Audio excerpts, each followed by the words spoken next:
ओम नमो भगवते वासुदेवाय। आप सभी का हमारे YouTube चैनल पर हार्दिक स्वागत है। आज शुक्रवार के दिन सुने माता अन्नपूर्णा वैभव लक्ष्मी माता की कथा। शुक्रवार के दिन सुबह घी का दीपक जलाकर मां अन्नपूर्णा की पूजा अर्चना करने के बाद कथा पढ़नी या सुननी चाहिए। अन्नपूर्णे सदा पूर्णे शंकर प्राण वल्लभे ज्ञान वैराग्य सिद्ध्यर्थम भिक्षाम देहि च पार्वती।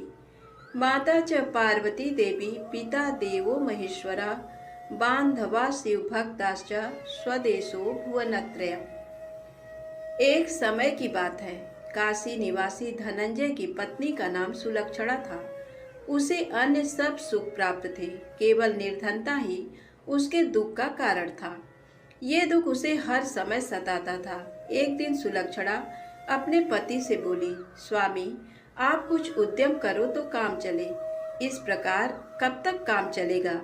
सुलक्षणा की बात धनंजय के मन में बैठ गई और वह उसी दिन विश्वनाथ शंकर जी को प्रसन्न करने के लिए बैठ गया और कहने लगा, हे देवादिदेव विश्वेश्वर, मुझे पूजा पाठ कुछ आता नहीं है, केवल तुम्हारे भरोसे बैठा हूँ। इतनी विनती करके वह 2-3 दिन भूखा प्यासा बैठा रहा। ये देखकर भगवान शंकर ने उसके कान में अन्नपूर्णा अन्नपूर्णा अन्नपूर्णा इस प्रकार 3 बार कहा। ये कौन क्या कह गया, इसी सोच में धनंजय पड़ गया कि मंदिर में आते ब्राह्मणों को देखकर पूछने लगा, पंडित जी, अन्नपूर्णा कौन है? ब्राह्मणों ने कहा, तू अन्न छोड़ बैठा है, सो तुझे अन्न की ही बात सूझती है। जा घर जाकर अन्न ग्रहण कर।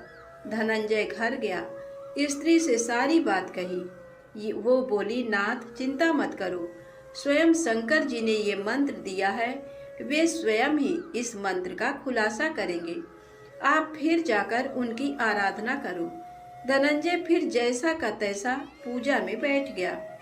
रात्रि में शंकर जी ने आज्ञा दी, कहा, तू पूर्व दिशा में चला जा, वहां अन्नपूर्णा का नाम जपता जाता और रास्ते में फल खाता, झरनों का पानी पीता जाता।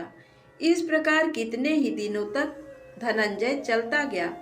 वहां उसे चांदी सी चमकती वन की शोभा देखने में आई। सुंदर सरोवर देखने में था। उसके किनारे कितने ही अप्सराएं झुंड बनाए बैठी थी। एक कथा कहती थी और सब माँ अन्नपूर्णा इस प्रकार बार बार कहती थी। ये अगहन मास की उजेली रात्रि थी और आज से ही व्रत का आरंभ था। जिस शब्द की खोज करने वह निकला था, वह उसे वहां सुनने को मिला। धनंजय ने उनके पास जाकर पूछा, हे देवियों, आप ये क्या करती हो? उन सब ने कहा, हम सब माँ अन्नपूर्णा का व्रत करती हैं। व्रत करने से गई, पूजा क्या होता है? ये किसी ने किया भी है? इसे कब किया जाए? कैसा व्रत है और कैसी विधि है? मुझसे भी कहो। वे कहने लगी, इस व्रत को सब कोई कर सकते हैं। 21 दिन के लिए 21 गांठ का सूत लेना चाहिए। 21 दिन यदि ना बने तो एक दिन उपवास करें। ये भी ना बने तो केवल कथा सुनकर प्रसाद लें। निराहार रहकर कथा कहें। कथा सुनने वाला कोई ना मिले तो पीपल के पत्तों को रख, सुपारी या घृत कुमारी को सामने रखकर, दीपक को साक्षी कर, सूर्य, गाय, तुलसी या महादेव को बिना कथा सुनाए मुख में दाना न डालें। यदि भूल से कुछ पड़ जाए तो एक दिवस फिर उपवास करें। व्रत के दिन क्रोध ना करें और झूठ ना बोलें। धनंजय बोला, इस व्रत के करने से क्या होगा? वे कहने लगी, इसके करने से अंधों को नेत्र मिले, लूलों को हाथ मिले, निर्धन के घर धन आए, बांझन को संतान मिले, मूर्ख को विद्या आए। जो जिस किसी कामना से व्रत करे, माँ उसकी इच्छा पूरी करती है। वह कहने लगा, बहनों, मेरे भी धन नहीं है, विद्या नहीं है, कुछ भी तो नहीं है। मैं तो दुखिया ब्राह्मण हूँ, मुझे इस व्रत का सूत दोगी? उन्होंने कहा, हाँ भाई, तेरा कल्याण हो, मैं तुझे सूत दूंगी। ले, इस व्रत का मंगल सूत्र ले।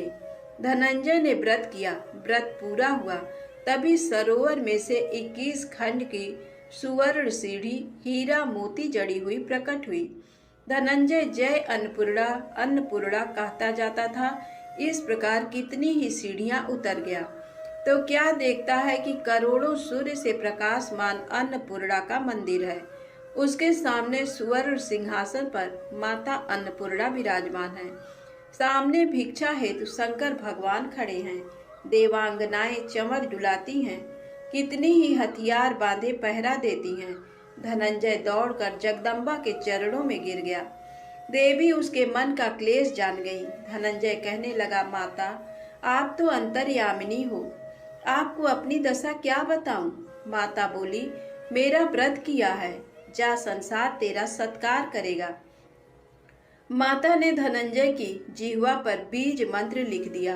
अब तो उसके रोम रोम में विद्या प्रकट हो गई। इतने में क्या देखता है कि वह काशी विश्वनाथ के मंदिर में खड़ा है। माँ का वरदान ले धनंजय घर आया। सुलक्षणा से सभी बातें कही। माता जी की कृपा से उसके घर में संपत्ति उमड़ने लगी। छोटा सा घर बहुत बड़ा गिना जाने लगा।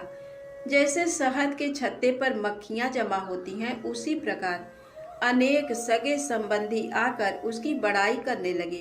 कहने लगे, इतना धन और इतना बड़ा घर, पर संतान नहीं तो इस कमाई का भोग कौन करेगा। सुलक्षणा से संतान नहीं है, इसलिए तुम दूसरा विवाह करो। अनिच्छा होते हुए भी धनंजय को दूसरा विवाह करना पड़ा और सती सुलक्षणा को सौत का दुख उठाना पड़ा। इस प्रकार दिन बीतते गए। फिर नए बंधन से बंधे पति से सुलक्षणा ने कहलाया कि हम व्रत के प्रभाव से सुखी हुए हैं, इस कारण ये व्रत छोड़ना नहीं चाहिए। ये माता जी का प्रताप है जो हम इतने संपन्न और सुखी हैं। सुलक्षणा की बात सुन धनंजय उसके यहाँ आया और व्रत में बैठ गया। नई बहू को इस व्रत की खबर नहीं थी। वह धनंजय के आने की राह देख रही थी। दिन बीतते गए और व्रत पूर्ण होने में 3 दिवस बाकी थे कि नई बहू को खबर पड़ी। उसके मन में ईर्ष्या की ज्वाला दहक रही थी। सुलक्षणा के घर आ पहुंची और उसने वहां भगदड़ मचा दी। वह धनंजय को अपने साथ ले गई। नए घर में धनंजय को थोड़ी देर के लिए निद्रा ने आ दबाया। इसी समय नई बहू ने उसका व्रत का सूत तोड़कर आग में फेंक दिया। अब तो माता जी का कोप जाग गया। घर में अकस्मात आग लग गई। सब कुछ जलकर खाक हो गया। सुलक्षणा जान गई और पति को फिर अपने घर ले आई। नई बहू रूठकर पिता के घर जा बैठी। पति को परमेश्वर मानने वाली सुलक्षणा बोली, नाथ घबराना नहीं, माता जी की कृपा अलौकिक है। पुत्र कुपुत्र हो जाता है पर माता कुमाता नहीं होती। अब आप श्रद्धा और भक्ति से आराधना शुरू करो, वे जाकर हमारा कल्याण करेंगी।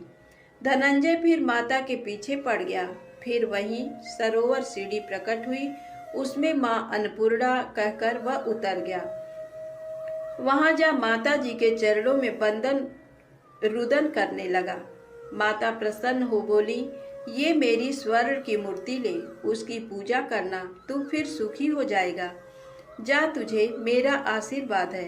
तेरी स्त्री सुलक्षणा ने श्रद्धा से मेरा व्रत किया है, उसे मैंने पुत्र दिया है। धनंजय ने आंखें खोली तो खुद को काशी विश्वनाथ के मंदिर में खड़ा पाया। वहां से फिर उसी प्रकार घर को आया। इधर सुलक्षणा के दिन चढ़े और महीने पूरे होते ही पुत्र का जन्म हुआ। गांव में आश्चर्य की लहर दौड़ गई। मानता आने लगा। इस प्रकार उसी गांव के निसंतान सेठ के पुत्र होने पर उसने माता अन्नपूर्णा का मंदिर बनवा दिया। उसमें माता जी धूमधाम से पधारी, यज्ञ किया और धनंजय को मंदिर के आचार्य का पद दे दिया। जीविका के लिए मंदिर की दक्षिणा और रहने के लिए बड़ा सुंदर सा भवन दिया। धनंजय स्त्री पुत्र सहित वहां रहने लगा। माता जी की चढ़ावे में भरपूर आमदनी होने लगी। उधर नई बहू के पिता के घर डाका पड़ा, सब लूट गया। वे भीख मांगकर पेट भरने लगे। सुलक्षणा ने ये सुना तो उन्हें बुला भेजा, अलग घर में रख लिया और उनके अन्न वस्त्र का प्रबंध कर दिया। धनंजय, सुलक्षणा और उसका पुत्र माता जी की कृपा से आनंद से रहने लगे। माता जी ने जैसे इनके भंडार भरे वैसे सबके भंडार भरे। बोलिए अन्नपूर्णा माता की जय। अब आइए सुने वैभव लक्ष्मी माता की पौराणिक कथा। धन के लिए माँ लक्ष्मी की पूजा का विधान है, लेकिन माँ लक्ष्मी के वैभव लक्ष्मी स्वरूप की पूजा का विशेष महत्व माना गया है। ये व्रत शुक्रवार के दिन रखा जाता है। ये व्रत स्त्री ही नहीं बल्कि पुरुष भी रख सकते हैं। इस व्रत से व्रती की सभी मनोकामनाएं पूरी होती हैं, सुख समृद्धि और सौभाग्य में वृद्धि होती है। आइए जानते हैं माता महालक्ष्मी की पौराणिक व्रत कथा। किसी शहर में लाखों लोग रहते थे। सभी अपने अपने कामों में व्यस्त रहते थे। किसी को किसी की परवाह नहीं थी। भजन, कीर्तन, भक्तिभाव, दया, माया, परोपकार जैसे संस्कार कम हो गए। शहर में बुराइयां बढ़ गई थी। शराब, जुआ, रेस, व्यभिचार, चोरी, डकैती वगैरह बहुत से गुनाह शहर में होते थे। इनके बावजूद शहर में कुछ अच्छे लोग भी रहते थे। ऐसे ही लोगों में शीला और उनके पति की गृहस्थी मानी जाती थी। शीला धार्मिक प्रवृत्ति की और संतोषी स्वभाव वाली थी। उनका पति भी विवेकी और सुशील था। शीला और उसका पति कभी किसी की बुराई नहीं करते थे और प्रभु भजन में अच्छी तरह समय व्यतीत कर रहे थे। शहर के लोग उनकी गृहस्थी की सराहना करते थे। देखते ही देखते समय बदल गया। शीला का पति बुरे लोगों से दोस्ती कर बैठा। अब वह जल्द से जल्द करोड़पति बनने का ख्वाब देखने लगा, इसलिए वह गलत रास्ते पर चल पड़ा। उसकी हालत रास्ते पर भटकते भिखारी जैसी हो गई थी। शराब, जुआ, रेस, चरस, गांजा वगैरह बुरी आदतों में शीला का पति भी फंस गया। दोस्तों के साथ उसे भी शराब की आदत हो गई। इस प्रकार उसने अपना सब कुछ रेस, जुए में गंवा दिया। शीला को पति के बर्ताव से बहुत दुख हुआ, किंतु वह भगवान पर भरोसा कर सब कुछ सहने लगी। वह अपना अधिकांश समय प्रभु भक्ति में बिताने लगी। अचानक एक दिन दोपहर को उनके द्वार पर किसी ने दस्तक दी। शीला ने द्वार खोला तो देखा कि एक मांझी खड़ी थी। उसके चेहरे पर अलौकिक तेज निखर रहा था। उनकी आंखों में से मानो अमृत बह रहा था। उसका भव्य चेहरा करुणा और प्यार से छलक रहा था। उनको देखते ही शीला के मन में अपार शांति छा गई। शीला के रोम रोम में आनंद छा गया। शीला उस माँ जी को आदर के साथ घर में ले आई। घर में बिठाने के लिए कुछ भी नहीं था, अतः शीला ने सकुचाकर एक फटी हुई चद्दर पर उसको बिठाया। माँ जी बोली, क्यों शीला, मुझे पहचाना नहीं? हर शुक्रवार को लक्ष्मी जी के मंदिर में भजन कीर्तन के समय मैं भी वहाँ आती हूँ। इसके बावजूद शीला कुछ समझ नहीं पा रही थी। फिर माँ जी बोली, तुम बहुत दिनों से मंदिर नहीं आई, अतः मैं तुम्हें देखने चली आई। माँ जी के प्रति प्रेम भरे शब्दों से शीला का हृदय पिघल गया। उसकी आंखों में आंसू आ गए और वह बिलख बिलख कर रोने लगी।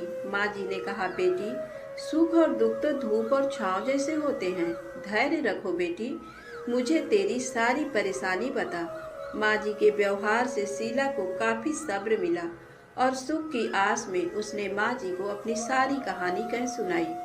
कहानी सुनकर माँ जी ने कहा, कर्म की गति न्यारी होती है। हर इंसान को अपने बुरे कर्म भुगतने ही पड़ते हैं, इसलिए तू चिंता मत कर। अब तू कर्म भुगत चुकी है, अब तुम्हारे सुख के दिन अवश्य आएंगे। तू तो माँ लक्ष्मी जी की भक्त है। माँ लक्ष्मी जी तो प्रेम और करुणा के अवतार हैं। वे अपने भक्तों पर हमेशा ममता रखती हैं, इसलिए तू धैर्य रखकर माँ लक्ष्मी जी का व्रत कर, इससे सब कुछ ठीक हो जाएगा। शीला के पूछने पर माँ जी ने उसे व्रत की सारी विधि भी बताई। माँ जी ने कहा, बेटी, माँ लक्ष्मी जी का व्रत बहुत सरल है। उसे वरद लक्ष्मी व्रत या वैभव लक्ष्मी व्रत कहा जाता है। ये व्रत करने वाले की सब मनोकामना पूर्ण होती है। वह सुख, संपत्ति और दया प्राप्त करता है। शीला ये सुनकर आनंदित हो गई। शीला ने संकल्प करके आंखें खोली तो सामने कोई नहीं था। ये विस्मित हो गई कि माँ जी कहाँ चली गई। शीला को तत्काल ये समझते देर न लगी कि माँ जी और कोई नहीं, साक्षात लक्ष्मी जी ही थी। दूसरे दिन शुक्रवार था। सवेरे स्नान करके स्वच्छ कपड़े पहनकर शीला ने माँ जी द्वारा बताई विधि से पूरे मन से व्रत किया। आखिरी में प्रसाद वितरण हुआ। ये प्रसाद पहले पति को खिलाया। प्रसाद खाते ही पति के स्वभाव में फर्क पड़ गया।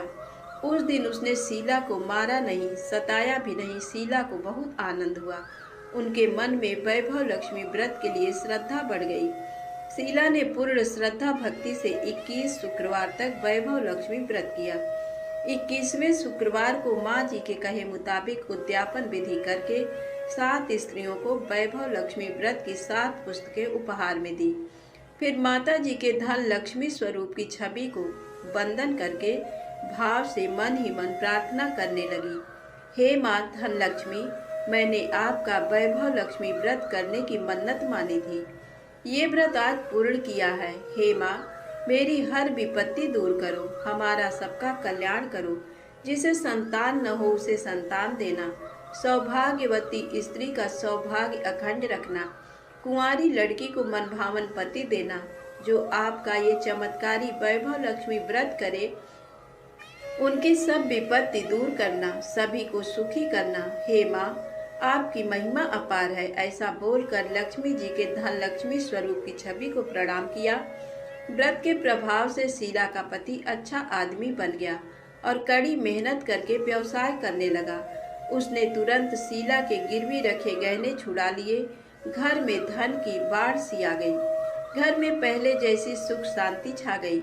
वैभव लक्ष्मी व्रत का प्रभाव देखकर मोहल्ले की दूसरी स्त्रियां भी विधि पूर्वक वैभव लक्ष्मी व्रत करने लगी।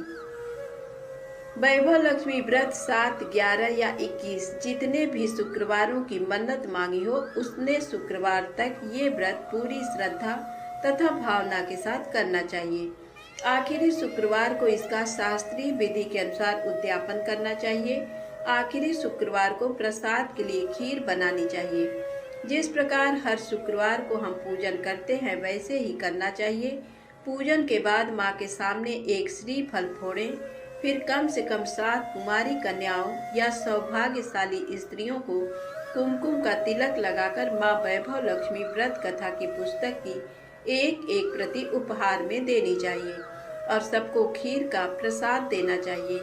इसके बाद माँ लक्ष्मी जी को श्रद्धा सहित प्रणाम करना चाहिए। फिर माता जी के धन लक्ष्मी स्वरूप की छवि को वंदन करके भाव से मन ही मन प्रार्थना करें। हे माँ धन लक्ष्मी, मैंने आपका वैभव लक्ष्मी व्रत करने की मन्नत मांगी थी। ये व्रत आज पूर्ण किया है। हे माँ, हमारी जो मनोकामना हो अपने मन में बोले। मनोकामना पूर्ण करो, हमारी हर विपत्ति दूर करो, हमारा सबका कल्याण करो। जिसे संतान ना हो उसे संतान देना, सौभाग्यवती स्त्री का सौभाग्य अखंड रखना, कुंवारी लड़की को मनभावन पति देना और जो आपका ये चमत्कारी वैभव लक्ष्मी व्रत करे उनकी सब विपत्ति दूर करना, सभी को सुखी करना। हे माँ, आपकी महिमा अपार है, आपकी जय हो। ऐसा बोलकर लक्ष्मी जी के धन लक्ष्मी स्वरूप की छवि को प्रणाम करें। धन्यवाद। जय माता दी। वीडियो पसंद आए तो कृपया मेरे चैनल को लाइक सब्सक्राइब अवश्य करें। माता लक्ष्मी आप सभी के घर में धन धान्य से परिपूर्ण खुशियाँ दें।